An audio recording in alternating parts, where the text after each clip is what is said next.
বিশ্বনবী যে সমস্ত খাদ্যগুলো পছন্দ করতেন হাদিসে এসেছে। বিশ্বনবী রুটি খেতেন, খেজুর খেতেন, খেজুর, খেজুর চিনেন?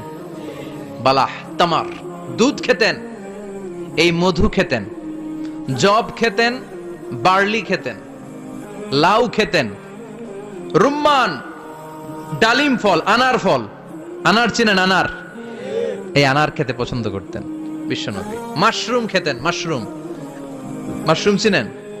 ব্যাঙের ছাতার মতো। রেস্টুরেন্টে ইদানিং মাশরুমের স্যুপ পাওয়া যায়, এটা খাবেন। যাদের চোখের জ্যোতিতে সমস্যা, দৃষ্টিতে সমস্যা, খাবেন। হাদিসে এসেছে আল কামআতু মিনাল মান ওয়া মাউহা শিফাউন লিল আইন। মাশরুম হলো মান্না সালোয়ার মতো খাবার। মাশরুমের স্যুপ যারা খাবে, চোখের জ্যোতি যাদের কম, তাদের চোখের জ্যোতি বাড়িয়ে দিবে কে?